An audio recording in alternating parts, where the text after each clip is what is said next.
बेटी की दहेज। कोटी के बेटी को देखने के लिए लड़के वाले आ रहे थे। कोटी इसकी तैयारी कर रहा था। कोटी अपनी पत्नी से, मिठाई तैयार हो गए? बेटी तैयार हुई कि नहीं? ये देखकर कोटी की माँ, अरे बेटा इतने बेचैन क्यों हो रहे हो? लड़के वालों का आने का बहुत वक्त है अभी। तब कोटी, माँ तुम जानती हो ना, ये अमेरिका वाला रिश्ता है, वहाँ सब वक्त के पाबंद हैं। अगर वक्त पर काम ना हो तो वो बहुत नाराज हो जाते हैं। वैसे भी पंडित जी बड़े मुश्किल से ये रिश्ता लेके आए हैं।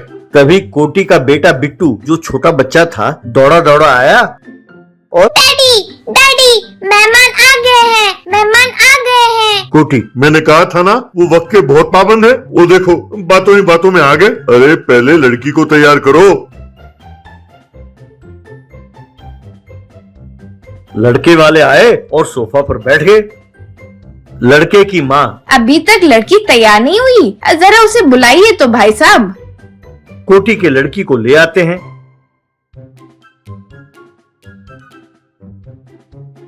लड़की को देखकर लड़के की माँ, भाई लड़की तो बहुत सुंदर है, जल्दी मुहूर्त निकाल देते हैं। वैसे दहेज क्या दे रहे हैं? तब कोटी, दहेज दहेज वो तब लड़के की माँ, देखिए भाई साहब, हमारा ही इकलौता बेटा है, अमेरिका में नौकरी करता है। शादी के बाद दोनों वही रहेंगे ना। वो वहाँ पर खुद का बिजनेस शुरू करना चाहता है। आप आपका जमीन और घर हमारे नाम कर दें, बस शादी का क्या है, एक सिंपल सा शादी कर देते हैं।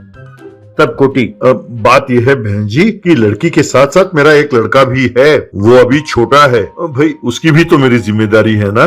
इसलिए दहेज के लिए मेरे पास 5 लाख रुपए जमा किए हैं, वो मैं दे दूंगा। शादी धूमधाम से करेंगे। तब लड़के के पिताजी कुछ कहने ही वाले थे कि उन्हें रोकते हुए लड़के की माँ, अरे तुम कुछ नहीं जानते, तुम रहने दो, मैं बात कर रही हूँ ना। फिर कोटी से, देखिए भाई साहब, ऐसा रिश्ता नसीब वालों को ही मिलता है भाई साहब। तो फिर ठीक है, अभी हम चलते हैं, आपको बाद में खबर कर देंगे। कहकर चले गए। कोटी के परिवार वाले समझ गए कि ये रिश्ता उनके हाथ से गया। एक और रिश्ता आया। लड़का, देखिए हमारे पास खानदानी जमीन जायदाद और बहुत सारी संपत्ति है।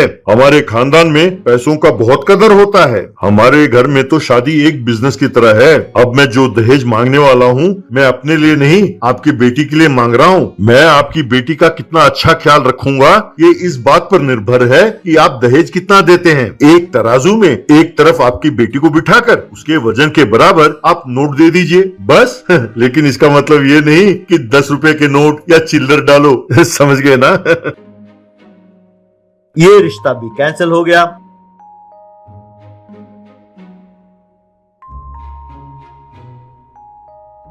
एक और रिश्ता आया। लड़के का पिता, देखिए भाई साहब, मैं पैसों को अहमियत नहीं देता, वस्तुओं को देता हूँ। हमने बड़े लाड़ प्यार से हमारे बेटे को पाला है। आपकी बेटी को भी बड़े प्यार से रखेंगे। आपकी बेटी को प्यार से रखने के लिए एक एसी और उसके खाने की चीजों को ठंडा रखने के लिए एक डबल डोर फ्रिज, आपकी बेटी को सैर कराने के लिए एक लग्जरी कार और यूं मजे से घूमने के लिए एक बाइक चाहिए, बस। यूं उसने एक बहुत लंबा लिस्ट बनाकर बताया। कोटी ने सिर झुका लिया। ये रिश्ता भी फट हो गया।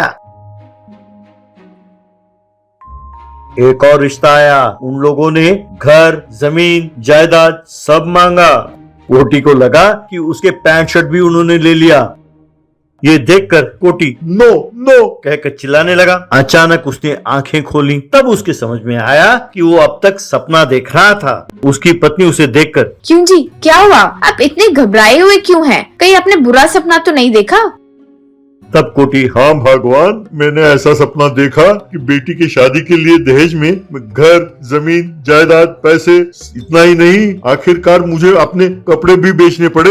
एक मध्यवर्ती परिवार में एक बाप अपनी बेटी को पालने, पोसने और पढ़ाने के लिए उसे बहुत मेहनत करना पड़ता है। उसके बाद उसकी शादी करके उसे विदा करने तक और मेहनत लगती है। उसके बाद बेटी को ससुराल में तकलीफ ना हो, इस ख्याल से उसका देखभाल करना पड़ता है। और इन सब के बीच शादी के लिए जो उधार किया था, वो जिंदगी भर चुकाना पड़ता है। आज बेटी को देखने के लिए लड़के वाले आ रहे हैं, पता नहीं वो दहेज में क्या मांगेंगे। मेरा तो जी घबरा रहा है, ऊपर से लड़के वाले अमेरिका से हैं। तब कोटी की पत्नी, आप निश्चिंत रहो, सब अच्छा होगा। सब तैयारी में लग जाते हैं। तभी कोटी का बेटा बिट्टू दौड़ा दौड़ा आया और, डैडी डैडी हमारे घर मेहमान आए हैं, हमारे घर मेहमान आए हैं। ऐसा कहने लगा। जैसे कोटी ने सपने में देखा, लड़की के माँ बाप आकर बैठ गए, लड़की को ले आए। कोटी सहमा सहमा सा, बहन जी मैं खुद ही बता देता हूँ, पहले मेरी कमाई 5 लाख है। यूं कुछ कहने ही वाला था कि तभी लड़का, देखिए अंकल जी, मुझे दहेज नहीं चाहिए, मैं अच्छा खासा कमा लेता हूँ। मैंने जब आपकी बेटी प्रिया का फोटो देखा तभी वो मुझे पसंद आ गई, और ऊपर से आपने तो उसे पीजी तक पढ़ाया है, वो भी नौकरी कर लेगी। हम दोनों मिलकर मेहनत करेंगे और पैसे कमाएंगे और खुशी खुशी रहेंगे। मैं जो कहता हूँ मेरे माँ बाप मना नहीं करेंगे। फिर अपनी माँ की ओर देखकर, क्यों माँ, मैंने ठीक कहा ना? तब उसकी माँ, हाँ बेटे, तुम्हारी खुशी में ही हमारी खुशी है। ये सुनकर कोटी बहुत खुश हुआ। फिर बेटी की शादी बड़ी धूमधाम से हुई, सब खुश हुए।